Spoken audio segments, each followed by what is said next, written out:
ಸ್ನೇಹಿತರೆ, ಇಂದು ಶನಿವಾರ. ಈ ದಿನ ರಾತ್ರಿ 7 ಗಂಟೆಯ ನಂತರ ವೆಂಕಟೇಶ್ವರ ಸ್ವಾಮಿಯ ಫೋಟೋ ಪಾದದ ಕೆಳಗಡೆ ಈ ಎಲೆಯನ್ನು ಇಡಿ.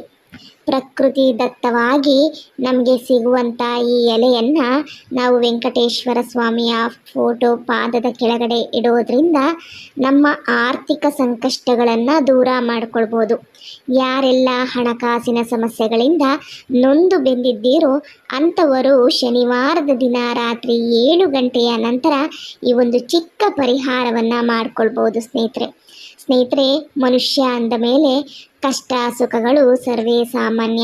ಕಷ್ಟ ಬಂದಾಗ ಕುಗ್ಗದೆ, ಸುಖ ಬಂದಾಗ ಹಿಗ್ಗದೆ ಸಮಾನ ರೀತಿಯಲ್ಲಿ ಜೀವನವನ್ನು ಯಾರು ತೆಗೆದುಕೊಂಡು ಹೋಗ್ತಾರೋ ಅಂಥವರು ಪ್ರತಿಯೊಂದು ಸಮಸ್ಯೆಗಳನ್ನು ಸುಲಭವಾಗಿ ನಿಭಾಯಿಸ್ಬೋದು ಅಂತಲೇ ಹೇಳಲಾಗುತ್ತೆ. ಸ್ನೇಹಿತರೆ, ವೆಂಕಟೇಶ್ವರ ಸ್ವಾಮಿಯ ವಾರ ಶನಿವಾರದ ದಿನ ಈ ಪರಿಹಾರ ಮಾಡಿಕೊಳ್ಳೋದ್ರಿಂದ 100ಕ್ಕೆ 100ರಷ್ಟು ನಿಮಗೆ ಫಲಿತಾಂಶವನ್ನು ಕಂಡುಕೊಳ್ಬಹುದು. ಸ್ನೇಹಿತರೆ, ರಾತ್ರಿ 7 ಗಂಟೆಯ ನಂತರ ಈ ಪರಿಹಾರ ಮಾಡೋದ್ರಿಂದ ಖಂಡಿತವಾಗಿಯೂ ನಿಮ್ಮ ಸರ್ವ ಸಮಸ್ಯೆಗಳು, ಮುಖ್ಯವಾಗಿ ಹಣಕಾಸಿನ ಸಮಸ್ಯೆಗಳು ದೂರವಾಗುತ್ತೆ.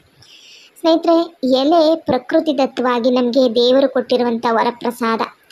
ಒಂದಷ್ಟು ಎಲೆಗಳು ಪೂಜ್ಯನೀಯವಾಗಿ ನಾವು ಪೂಜಿಸಲ್ಪಡ್ತೀವಿ. ಅಂತಹ ಎಲೆಗಳಲ್ಲಿ ಈ ಒಂದು ಎಲೆ ಕೂಡ ಹೌದು.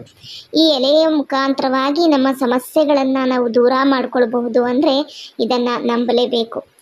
ದೈವಿಕ ವೃಕ್ಷದಿಂದ ಸಿಗುವಂಥ ಈ ಎಲೆಯಿಂದ ಈ ಪರಿಹಾರ ಮಾಡೋದ್ರಿಂದ ಖಂಡಿತವಾಗಿಯೂ ನಮ್ಮ ಸಮಸ್ಯೆಗಳನ್ನು ದೂರ ಮಾಡಿಕೊಳ್ಬೋದು. ಸ್ನೇಹಿತರೆ, ನಮ್ಮ ಪೂಜಾ ಮಂದಿರದಲ್ಲಿ ಯಾವಾಗಲೂ ಅಷ್ಟೇ ವೆಂಕಟೇಶ್ವರ ಸ್ವಾಮಿಯ ಫೋಟೋವನ್ನು ದೇವರ ಫೋಟೋಗಳ ಮಧ್ಯದಲ್ಲಿ ಇಡಬೇಕು ಅಂತ ಹೇಳ್ತಾರೆ. ಅಂದರೆ ಸೈಡಲ್ಲಿ ಇಡಬಾರ್ದು, ಮಧ್ಯದಲ್ಲಿ ಇಡಬೇಕು ಅಂತ. ವೆಂಕಟೇಶ್ವರ ಸ್ವಾಮಿಯ ಫೋಟೋವನ್ನು ಮಧ್ಯದಲ್ಲಿ ಇಡುವುದರಿಂದ ಎಲ್ಲ ದೇವರ ಅನುಗ್ರಹ ಕೂಡ ಲಭಿಸುತ್ತೆ, ವೆಂಕಟೇಶ್ವರ ಸ್ವಾಮಿಯವರ ಅನುಗ್ರಹ ಕೂಡ ಲಭಿಸುತ್ತೆ. ಸ್ನೇಹಿತರೆ, ಹಾಗಾಗಿ ಈ ಪ್ರಕಾರದಲ್ಲಿ ಜೋಡಣೆಯನ್ನು ಮಾಡಿಕೊಳ್ಳಿ.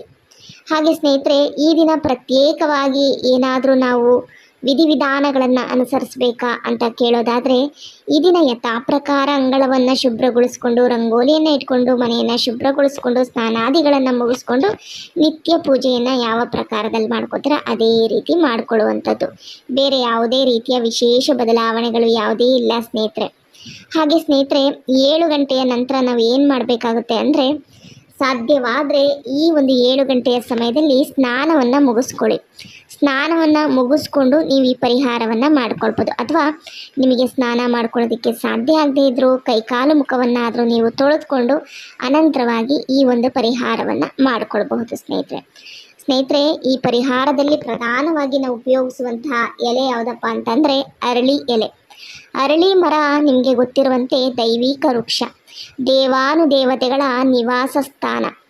ಅರಳಿ ಮರ ಯಾವುದೇ ಒಂದು ನಿಮಗೆ ದೇವಾಲಯದ ಆವರಣವಾಗಿರ್ಬೋದು ಅಥವಾ ಊರಿನ ಮಧ್ಯದಲ್ಲಿ ನಿಮಗೆ ಸಿಗುತ್ತೆ. ಅರಳಿ ಮರ ನೋಡಿದ ತಕ್ಷಣವೇ ನಿಮಗೆ ಒಂದು ಪಾಸಿಟಿವ್ ವೈಬ್ಸ್, ಅಂದರೆ ಒಂದು ದೈವಿಕ ಶಕ್ತಿ ನಿಮಗೆ ಗೊತ್ತಾಗುತ್ತೆ.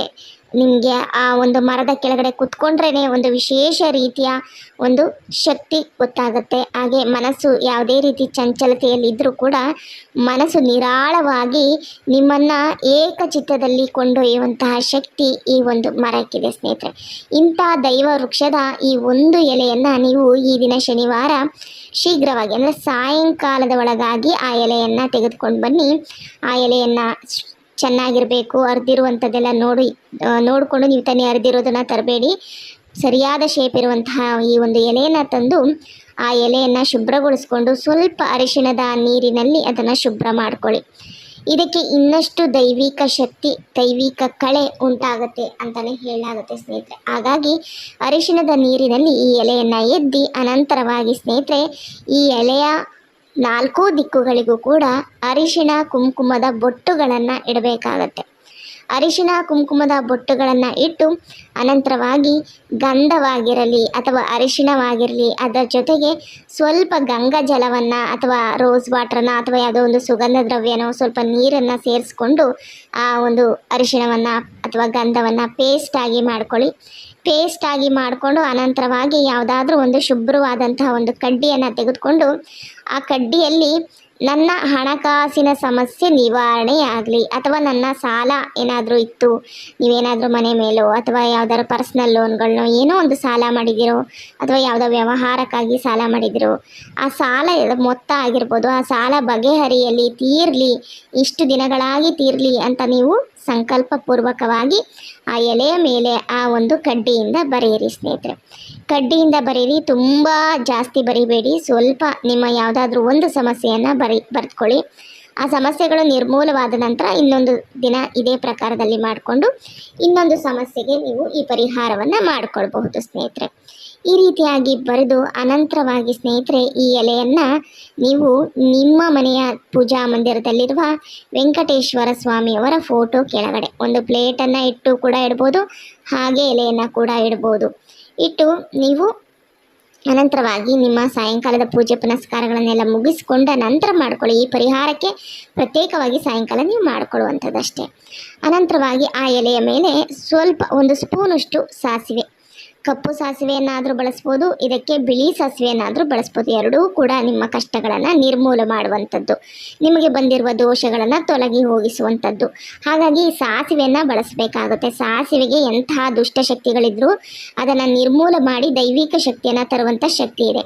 ನಿಮ್ಮ ಮನೆಯಲ್ಲಿರುವಂತಹ ಎಲ್ಲ ದುಷ್ಟಶಕ್ತಿಗಳನ್ನು ಹೋಗಿಸಿ, ಅಂದರೆ ಪ್ರತಿಕೂಲ ಶಕ್ತಿಗಳನ್ನು ನಿರ್ಮೂಲ ಮಾಡಿ ನಿಮ್ಮ ಮನೆಗೆ ಒಂದು ಒಳ್ಳೆಯ ಪಾಸಿಟಿವ್ ವೈಬ್ಸ್ನ, ದೈವಿಕ ಶಕ್ತಿಯನ್ನು, ಧನಾತ್ಮಕ ಶಕ್ತಿಯನ್ನು ತಂದುಕೊಡುವಂಥ ಶಕ್ತಿ ಈ ಒಂದು ಸಾಸಿವೆಗಿದೆ ಸ್ನೇಹಿತರೆ. ಹಾಗೆ ಇದರ ಜೊತೆಗೆ ಒಂದು ಸ್ಪೂನಷ್ಟು, ಅಂದರೆ ಸ್ವಲ್ಪ ಒಂದು ಟೀ ಸ್ಪೂನಷ್ಟು ನೀವು ಅರಿಶಿಣ, ಪೂಜೆಗೆ ಉಪಯೋಗಿಸುವಂಥ ಅರಿಶಿಣವನ್ನು ನೀವು ಇದರಲ್ಲಿ ಉಪಯೋಗಿಸ್ಕೊಳ್ಬೋದು. ಆ ಒಂದು ಸಾಸಿವೆಯ ಮೇಲೆ ಸ್ವಲ್ಪ ಅರಿಶಿಣವನ್ನು ಹಾಕ್ಕೊಳ್ಬೇಕಾಗತ್ತೆ ಸ್ನೇಹಿತರೆ. ಅರಿಶಿಣ ಮಂಗಳಕರವಾದಂಥದ್ದು, ಪೂಜೆಗೆ ಯೋಗ್ಯನೀಯವಾದಂಥದ್ದು. ಅರಿಶಿಣದಿಂದ ನಮ್ಮ ಮನೆಯಲ್ಲಿರುವಂಥ ಸಮಸ್ಯೆಗಳನ್ನು ನಿರ್ಮೂಲ ಮಾಡ್ಕೊಳ್ಬೋದು. ಧನಾಕರ್ಷಣೆ ಆಗುವಂಥದ್ದು, ಲಕ್ಷ್ಮಿಯ ಆಕರ್ಷಣೆ ಆಗುವಂಥದ್ದು. ಅರಿಶಿಣ ಮಹಾಲಕ್ಷ್ಮಿಗೆ ಪ್ರೀತಿಕರವಾದಂಥದ್ದು. ಹಾಗಾಗಿ ಇದರಲ್ಲಿ ಸ್ವಲ್ಪ ಅರಿಶಿಣವನ್ನು ಕೂಡ ಬಳಸ್ಕೊಳ್ಬೇಕಾಗತ್ತೆ. ಇನ್ನು ಮೂರನೆಯ ಪದಾರ್ಥ ಸ್ನೇಹಿತರೆ ಪಚ್ಚೆ ಕರ್ಪೂರ. ಸ್ವಲ್ಪ ಒಂದು ತುಂಡಷ್ಟು ಪಚ್ಚೆ ಕರ್ಪೂರವನ್ನು ನೀವು ಈ ಸಾಸಿವೆ ಮೇಲೆ ಇಡಬೇಕಾಗತ್ತೆ. ಪಚ್ಚೆ ಕರ್ಪೂರ ದೈವ ಸ್ವರೂಪವಾದಂಥದ್ದು, ವೆಂಕಟೇಶ್ವರ ಸ್ವಾಮಿಗೆ ಅತ್ಯಂತ ಪ್ರೀತಿಕರವಾದಂಥದ್ದು, ಲಕ್ಷ್ಮೀ ವೆಂಕಟೇಶ್ವರರ ಆಕರ್ಷಣೆಯನ್ನು ತಂದುಕೊಡುವಂಥದ್ದು. ಹಾಗಾಗಿ ಪಚ್ಚೆ ಕರ್ಪೂರವನ್ನು ಕೂಡ ಇದರ ಮೇಲೆ ಬಳಸಬೇಕಾಗತ್ತೆ.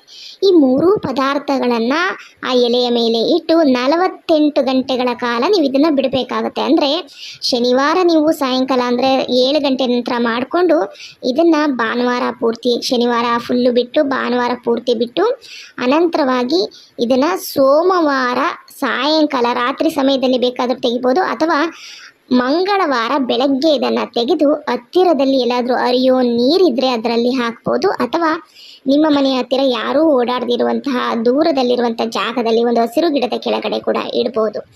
ಈ ಪ್ರಕಾರದಲ್ಲಿ ನೀವು ಮಾಡ್ಕೊಳ್ಬೇಕಾಗುತ್ತೆ ಸ್ನೇಹಿತರೆ. ಖಂಡಿತ ನಿಮ್ಮ ಸರ್ವ ಸಮಸ್ಯೆಗಳು ನಿವಾರಣೆಯಾಗಿ ಧನಾತ್ಮಕ ಶಕ್ತಿ ಹೆಚ್ಚಾಗುತ್ತೆ.